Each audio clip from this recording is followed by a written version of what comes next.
Okay. Okay, we're back, everyone. I need to know where you're dialing in from. So let me know in the comment section. I already posted I'm from Abuja, Nigeria. So let me know where you're dialing in from so that I can have an idea of where people are tuning in from. Yeah. So that if I say, how is the rain over there? You will not say rain. Ke. I see Edo, I see Kaduna. Um, yeah, I see Abuja. I love Abuja people. Kaduna, I'm a Kaduna girl. I'm a Kaduna girl from Zango Katav. I like to say that very proudly. And when people say, what's your name? Kasham? Kashim, is it Indian? I'm like, no, Kaduna Zango Katav. I like to say that very quickly. so, so Kaduna people, I'm your girl. Edo people meet my daughter's godmother is from Edo, so kind of. So don't worry. I'm also an Edo person, so I'm one Nigeria. Don't worry, I'm for all of us. So yeah, that's good. I'm happy that I kind of have a sense of where we're all tuning in from, and we're just going to begin. I like to put this bicycle here. See, these guys, they are driving this bicycle. Is it riding this bicycle? But you can see the guy that is in front is looking backwards. Please don't be this guy. Yeah, please don't be this guy. We're moving forward today, forward in everything that we're doing, in everything that we've learned from yesterday, execution and everything that all of you that have joined from yesterday. We're moving forward. We're not going to be like this guy that is riding forward and is looking backward, please. So let's begin. And by way of introduction, my bio wasn't read earlier, but I want to quickly just say it here. I've run Beyond the Classroom Foundation, a nonprofit that is focused on education and sexual and reproductive health for teenage girls for 12 years. This is our 12th year.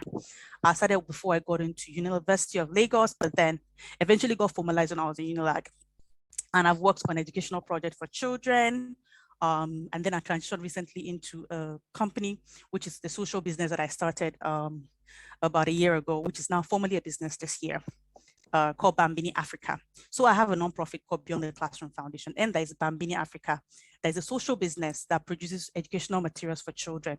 And the goal of Bambini Africa is to provide and produce resources that are affordable for children who enable children learn within and beyond the four walls of their classroom.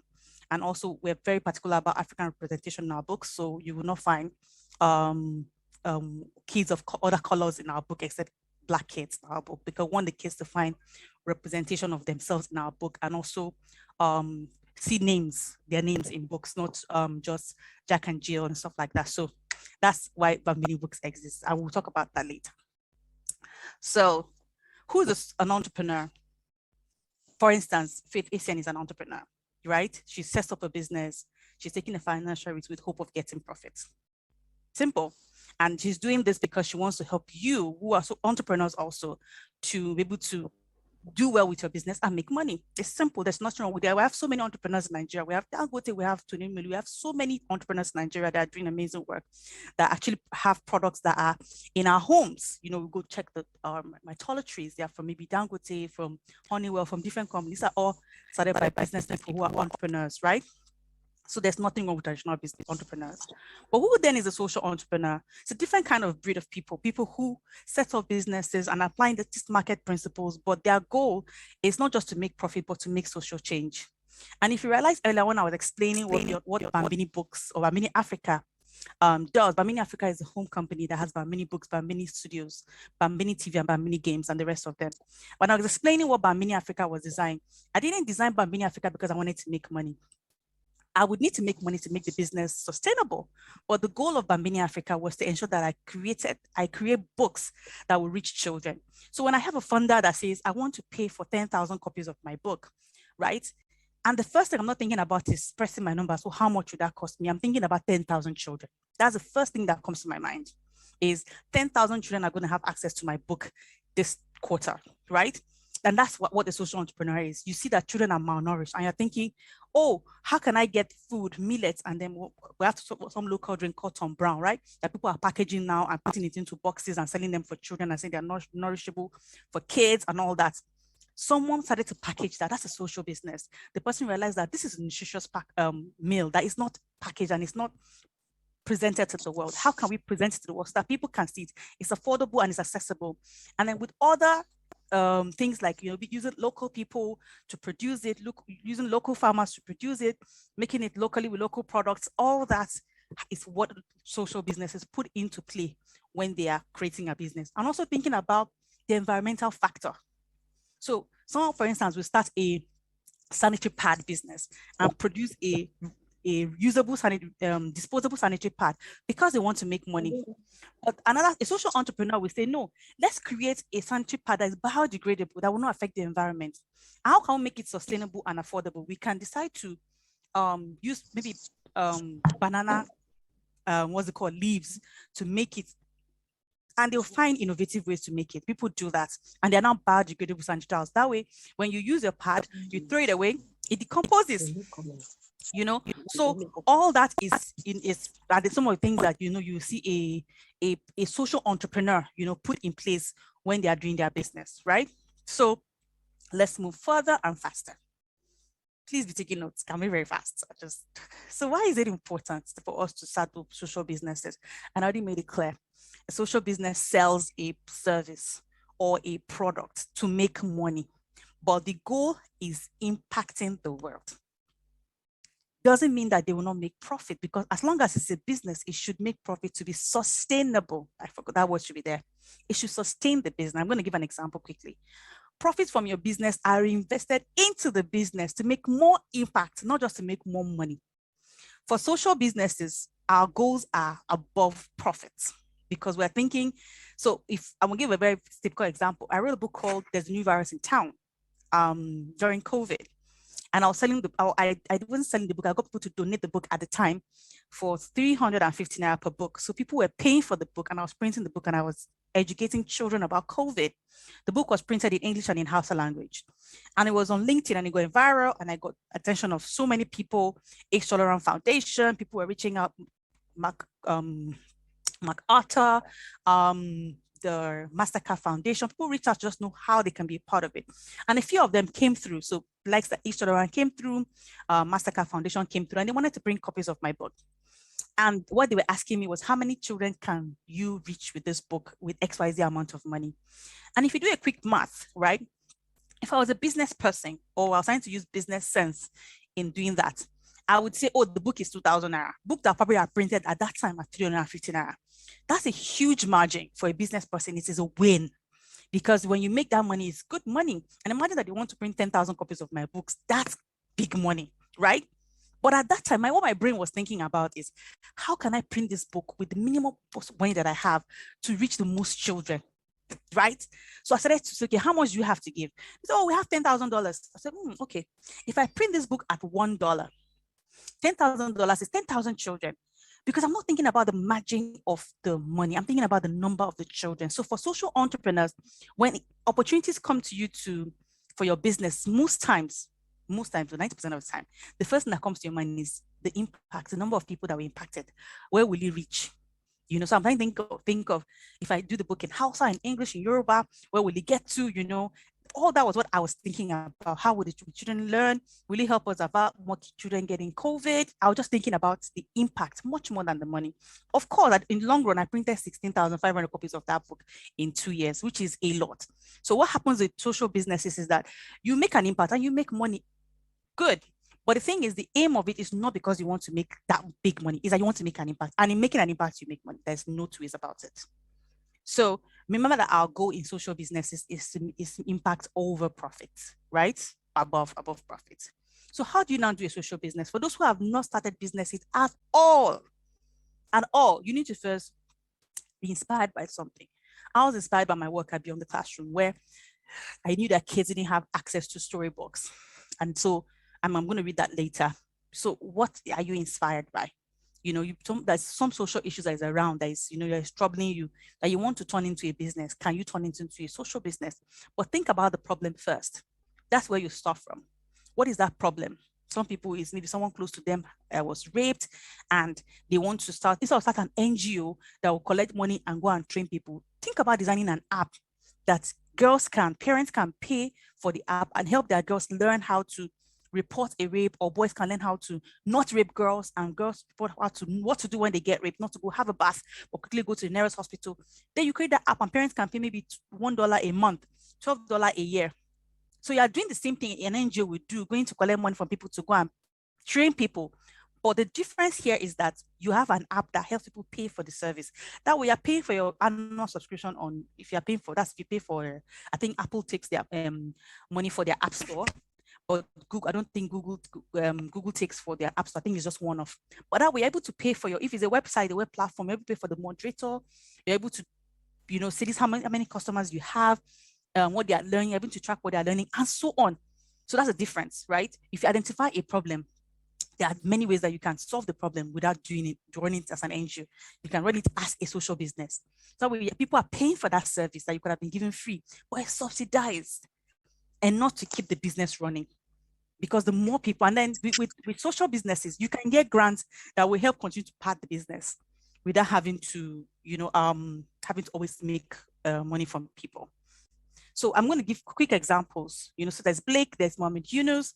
These are people who started social businesses abroad. I'm going to put them first because, of course, so that we can check them out. There's the Tom shoes. It was simple, 1 for 1. Buy one Tom shoe.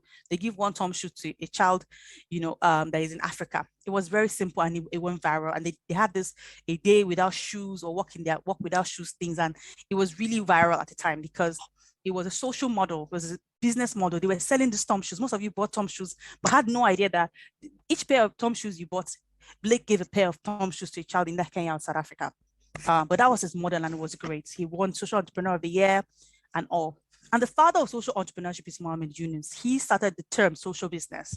He was working as an investment banker somewhere in Bangladesh, and he just looked over the window and he saw poor women.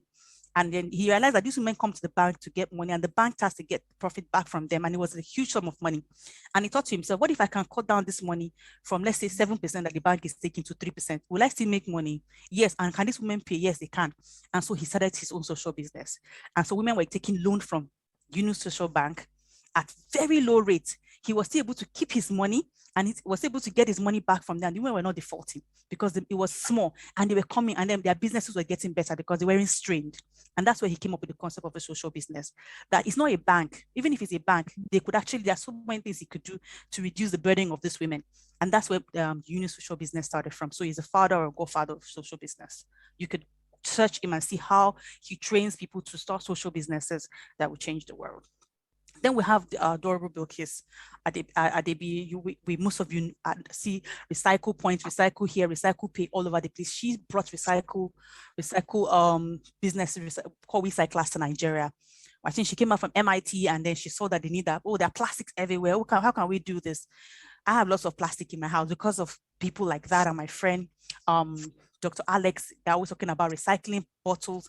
I'm now used to gathering bottles and not putting them in my regular trash. So I put them together somewhere else. So imagine that we have a collection point in my estate. I'll just take it downstairs and give them and get points, So they do that. I know there are places in Lagos where, even here in Abuja, but it's a bit farther from my house, in town, where you can submit those bottles and get points. And you can redeem those points into maybe blenders, house iron, like just beautiful things. And so that is a social business. You get what I mean? So she's making money, and she's taking those plastic that she's getting from you, and she's taking them to recycle companies. They recycle them back into plastic bottles that you drink soda and stuff, and she's giving you some money. So her business continues as long as you are bringing your plastic bottles. Win-win. That's what social businesses do. And of course, I have my name here. Who else? I have to use myself as an example. Then I have Raquel. Of course, in my course of my work beyond the classroom, I realized a very simple model. Children who have access to storybooks. How can I get storybooks to the hands of children who need it? I went to supermarkets and I thought, buy storybooks. And then I saw some storybook, 2,000 naira. But then they have white children, Caucasians, Asians. I'm like, can't I not have fine storybooks with African children inside? And I'll find the ones that are African. The children are looking like crooked fishes. I'm like, this is not beautiful now.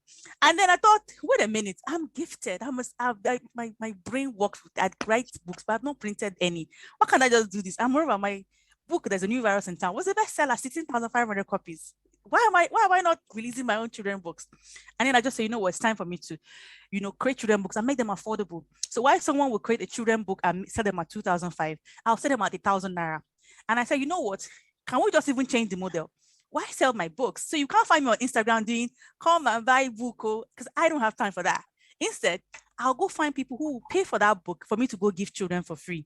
And they'll pay it at very subsidized rates. So I'm pleased to announce that my latest book has not been released, but I've funders have paid for 8,500 copies and I've not released the book. Book is still on my laptop, right?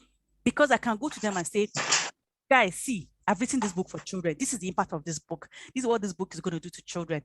This is how much the cost to buy the book from regular markets. However, if you give me money to print this book, I'll print that XYZ amount of money, very small money, and I'll give 8,500 children with this money. This is the impact. So you won't see me selling, come and buy book, but I will send 10,000 copies of my books sit in my living room, right? Because of a model that works. So that's what social businesses do.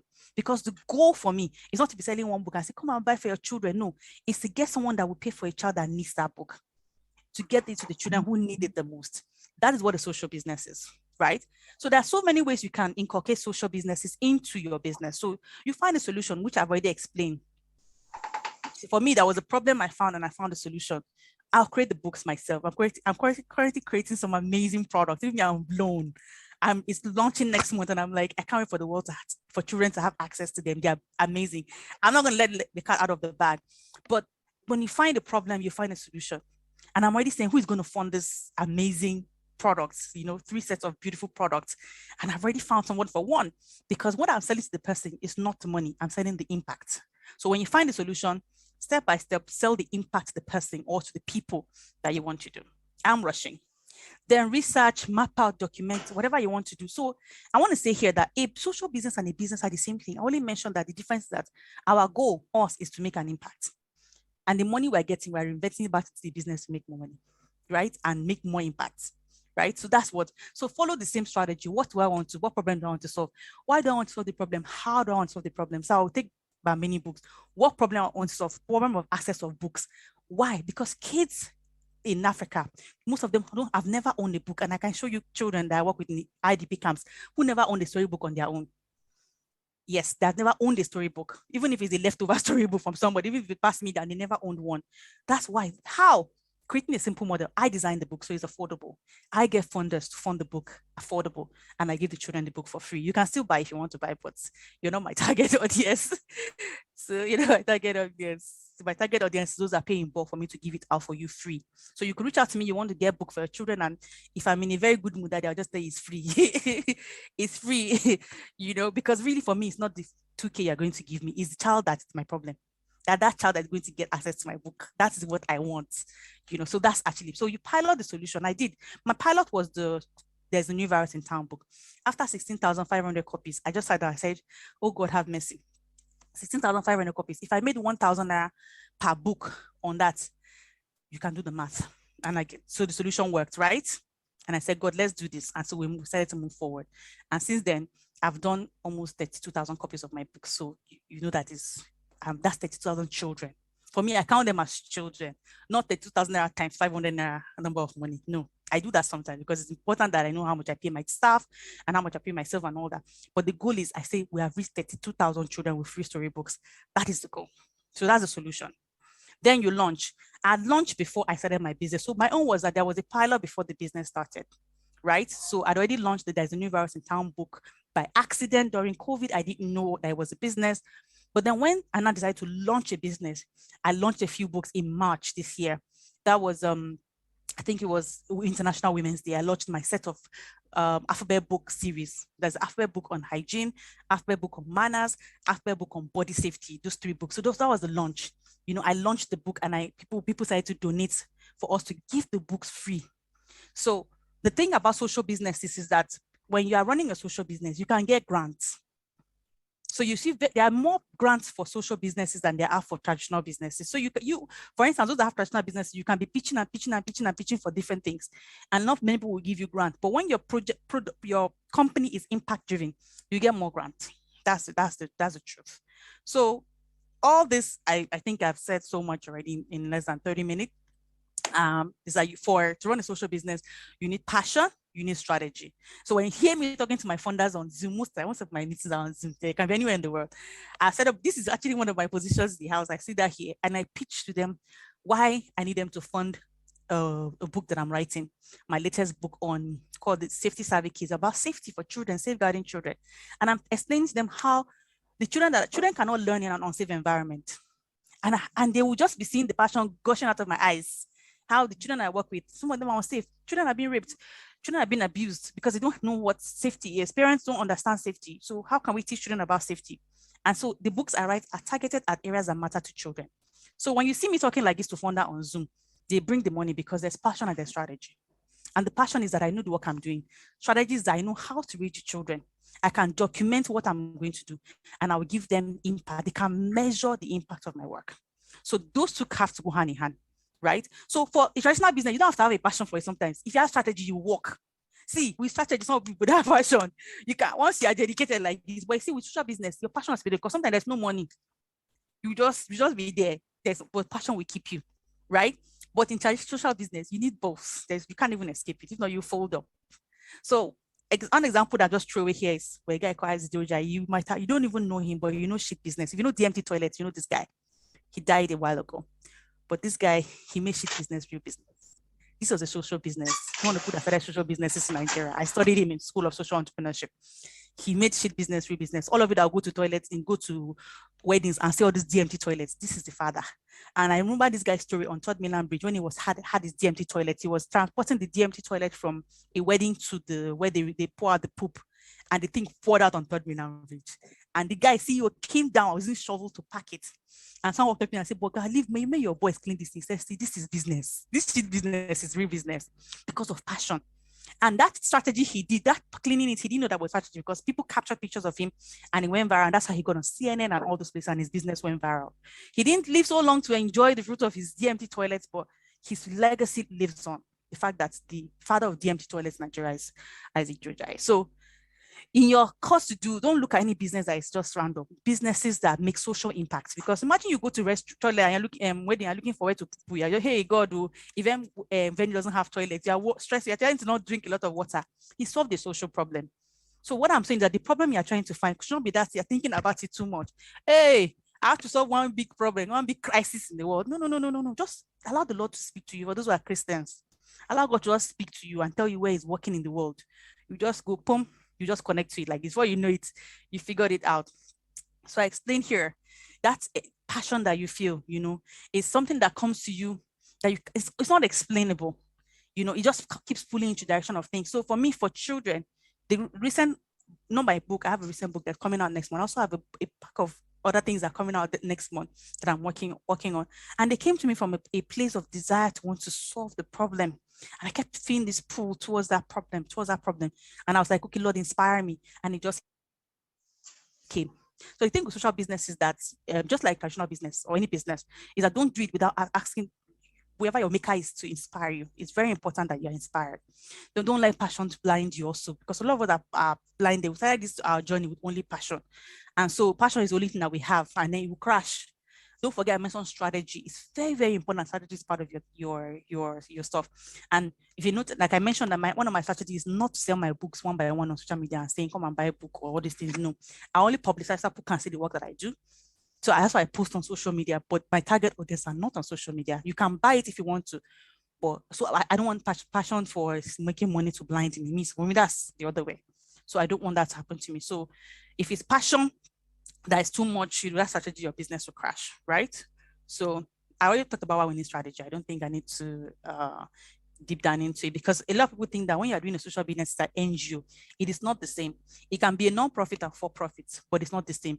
But you need strategy, because everything that will happen in that business, in a regular traditional business, happens in a social business. The only difference is that your people that are funding you if you have funders that are funding you in a social business, they are funding you because of the impact, not because they want to make money from it. That's just the difference, really. So strategy is very important. So if you're starting off, start with the end in mind. For me, as I think about how many children do I want to reach, my goal was to reach 1 million children by year 2050. It's long, but that's what I goal I gave myself. That by 20, I want to be able to reach 1 million children with my books. So that's the end. I started with that in mind. Then I went back forward and I started to count. Now I'm over 30,000 children. And I know that I'm just getting started. So then get a team and collaborators who share your passion. I have a particular funder that shares my passion, the Massacre Foundation. They love me, I love them. They love my passion for reaching out to children. I love their work. And so most times, they are like return customers to us. So I have a team and I have collaborators. So they are collaborators and they share my passion for my work. So who shares your passion for your work? It could be a bank, it could be anybody, and all that. So find that team and then find collaborators. then don't only have a plan A to Z. Don't be afraid to change your plan. So when I started Bambini Africa, I didn't even have a name. So, and I was just what's it called? There's a new virus in town book, and then my menstrual hygiene book called Flow. There was no name. As I started to move on, I started to change plans. I was like, I have to dare. I was not afraid that when people would be like Raquel of all trade, master of some. I was like, so I wasn't afraid.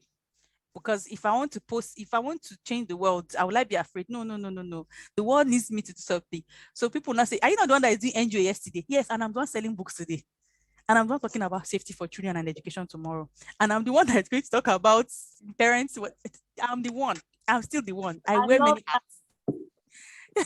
So don't be afraid to change course if you have to change course, because if you're working with God, it will show you different places that is at work. So why would I be afraid? So change plans, move around, anything that has to be done to make that impact, please do it.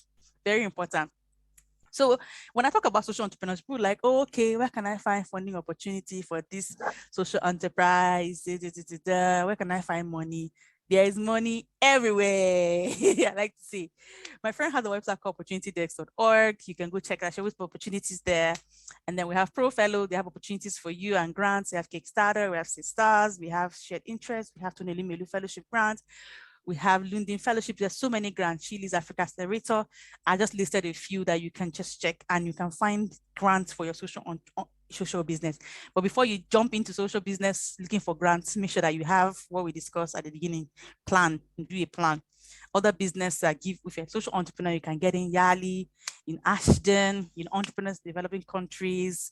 Then we have African Entrepreneurship Award, Growing, so many grant opportunities. You can take screenshots and then just go and Google them and check the opportunities that they have for social entrepreneurs and own entrepreneurs. But most social entrepreneurs are right there. And there's so many, there are many, many, many, many, many you can get. So yeah, we've come to the end of this session. If you have questions about social businesses, how to start, to navigate social business, I hope this 30 minutes has been worth it. With these few points of mine, I hope I've been able to convince you that social business is better than traditional business. Thank you. You're making it do us as if we should enter social business like this as going. Yes, you can. Well, I can troubleshoot a few business. So I can troubleshoot an event planning company for you now, right? I can troubleshoot your company. So you run a traditional business, which is a traditional business. And the goal of a business was to make money.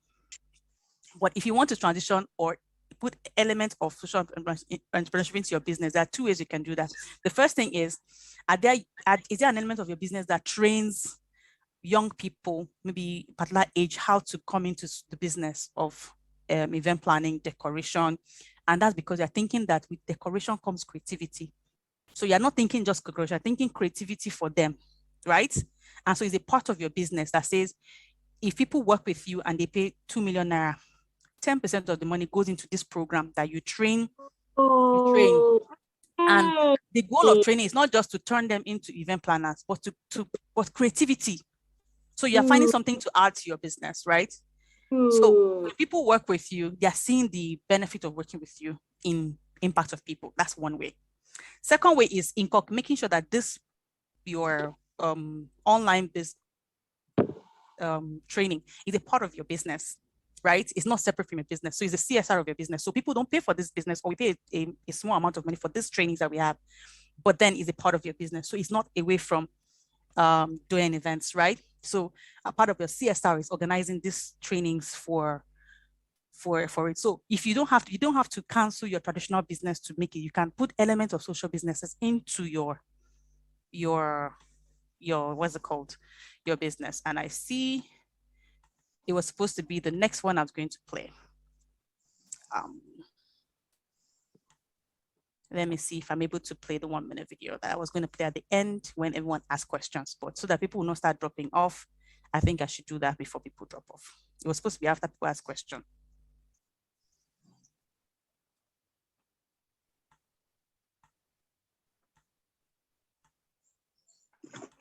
Please, if you can see it, let me know. I can see it. Okay, you can see Good Daddy. Okay. But can you hear?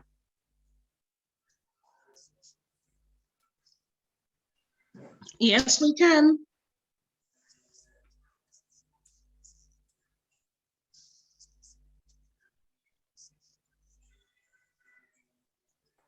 No sound, ma. Shh. Okay. Okay. I didn't know that. Okay, so I will take questions while I'm sorting the sound.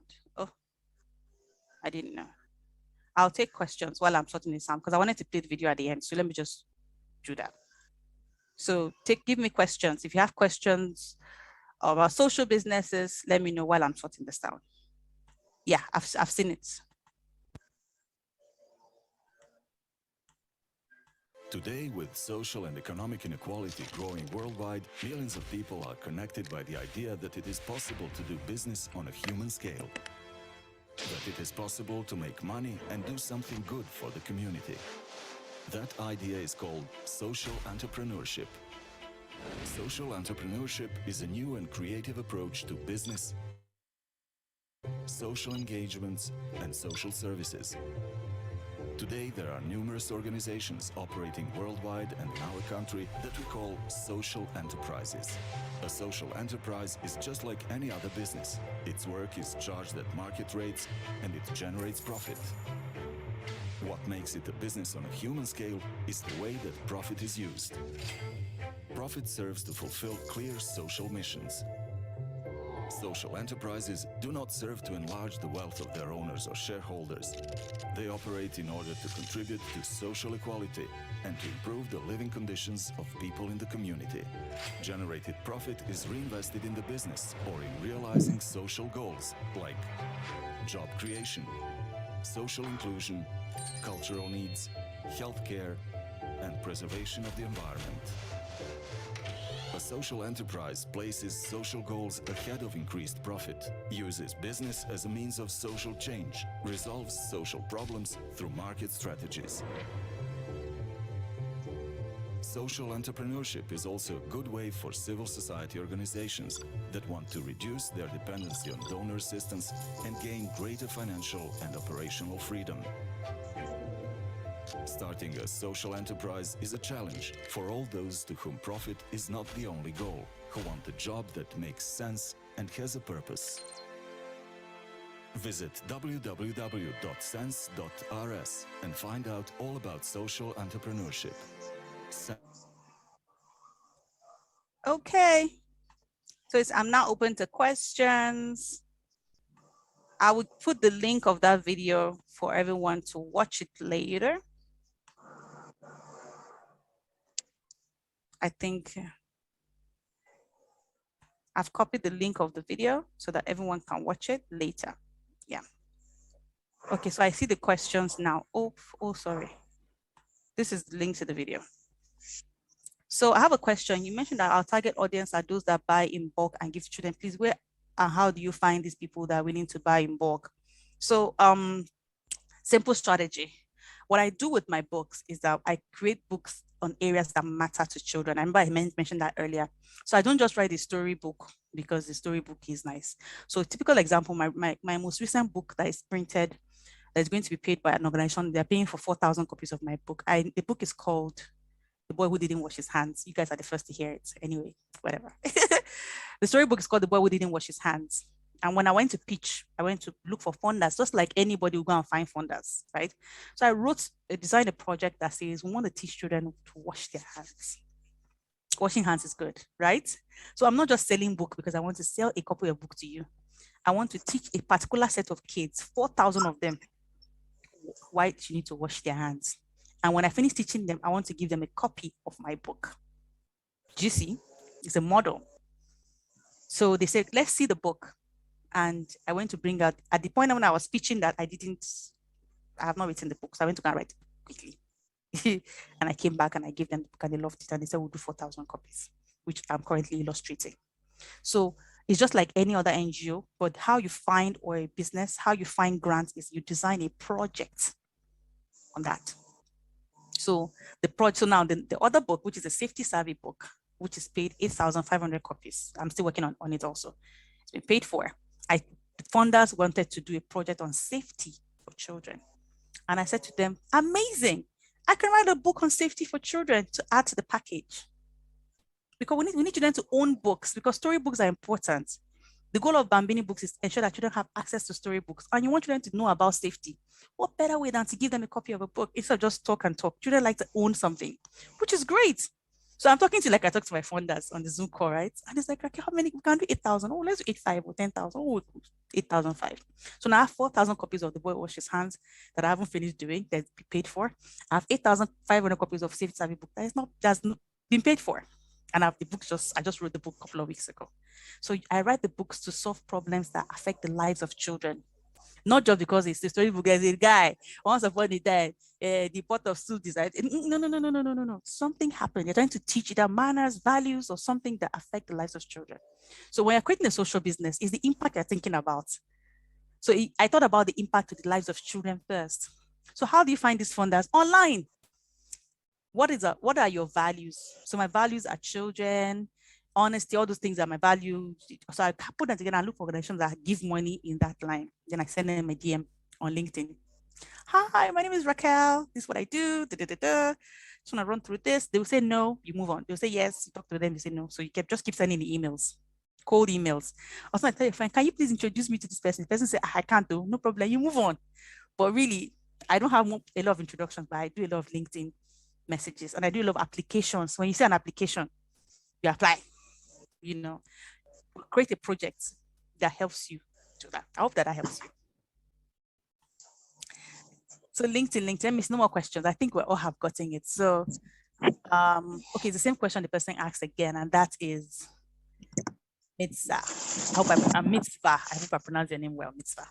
So I think that's it. If you don't have more questions, I can run away and go and continue working on my newest project. Please, can you just hold on while I just really appreciate you? I think all the 4 speakers are still on call. I just want to appreciate everyone. We just have one more speaker to go. Just a little of it. We just need just a few minutes and we'll round up. I just want to say really thank you. And I just want to just chip this in that really, I just want to appreciate everyone, because every one of these people are not just my friends, but they are my sisters. And I want to ask you, you're doing whatever you're doing in life, ask who is in your circle. This Raquel that is just speaking, she won't let me be until I do this. We started this talking about doing this business training for 4 years. Look at her putting 4 years, 4 good years. She has been on my neck saying, Faith, you must do this. Faith, you must do this. And again, it goes to say, who are in your circle? Who are the people you call your friends? Are there the people that are still jealous of you, or people you're still going out to drink with, or people you're still just wasting your time with? Really, Raquel is someone I know I can call at any point in time and tell her this is my vision, and I know she will not let it die. In fact, I had to tell her that, Raquel, you appear in my dreams this time if I don't do this thing. And I just really want to appreciate her for her friendship, for her love, for always checking. I want to appreciate Osarugwe. Osarugwe was also my very best friend for 2 years in the university. She was the first spec speaker, and I just want to say I appreciate you. I really appreciate you. Again, who is in your circle? Please always make sure that people in your circle are value-driven and they drive you to become more. They drive you to do the things that God has called you to be and to do. And so always remember that in as much as you want value from people, also give value to people. Also give value to people. And I'm going to do this I'm going to message all of them. All the speakers have free gifts for me. They don't know, but you guys are going to hear from me. You have been asking me for something, and that thing is going to come through. So you didn't really ask me like that, but I knew it wasn't me. So everyone, so it's fine. I'll message you guys. So I just really want to appreciate Lady Diane. I said it. I was in her house yesterday. These people are all close friends. And I was struggling to see. And she was like, just take these glasses. And all as in, she's really a customer service. She's really gifted. And there is no other person I could think of when it came to, customer service and even speaking on this call. I really appreciate you, Lady Diane, because you are always there. If you see all the projects I've done, almost all these people are always revolving. To my music videos, they are there. Raquel and Lady Diane, they were there. So always I pray that everyone in this call is going to find the people in your circle that will move you to where you ought to be. That's the truth. That is the truth. I pray for everyone on this call. Every person that you need to spur you on, to bless you, to help you get to where you are going to. I pray you have that. And also, we don't end the prayer there. We say, God, also help me to be that person to other people. I don't want to always just let people spur me. Look for someone, look for people around you you can also spur on to get to where they want to be. Look for people, look for things to give them. You understand? Look for people around you to solve their problems, to help them reach their dreams. It may be small. It may be to gift your friend a photo shoot. It may be to just give them a little bit of knowledge. Just come on. My sister was telling me the other day that, because I later on told her what was going on with me, and she was like, so you were going through all those things and you forgot about yourself and you still said, come, let me help you. Let me help you get business done. The thing is about just helping people start their businesses and do well, is especially in the business world, is a passion for me. I don't need to get any naira for it. I just want people to move. I don't like it when I know you are so much more than where you are and you are still staying small, because I know what it feels like. Like I said, for 4 years, I've been studying on this. So for whatever it takes, and be that person to your friend. So please and please and please, I really want to appreciate you. I appreciate Osarugo. You were a very good, sweet, amazing friend. She bought me so many gifts in school. She was that friend. And I'm so glad, because we really not spoken like this until this call for like maybe 5 years. So I really appreciate you for coming in. Lady Diane, thank you for your love, for being there. You were the one I called this morning, even when I was in the deep of, so many things I had to, but thank you. Raquel, thank you so much. I really appreciate. Our last speaker is CJ. Now, let me tell you about this. And I'm going to start with, she's on the call. CJ, can you just say hi? Can you just say hi, maybe with a smiley before I speak about you? I won't read. Someone read because my eyes are... Hello, everyone. Good afternoon. CJ. I'm so happy to have you on call. All right, so before I call you in, I just want to say something. This last person is very funny. She's also my friend and sister, and I'll say how we met. I was having my second baby. I was in the hospital trying to get my antenatal. In fact, her name on my phone is CJ Antenatal. So, okay, thank you. So I didn't even see, I just spotted her from afar. I saw her and her husband. That was the first day I saw her, and I was like, I have something to do with this lady. I don't know, but and for some reason, I didn't take her number. So I kept coming for antenatal classes. I didn't see this lady. I was like, hey, that's how I've met this girl. This lady, now she's the mother of one. The last time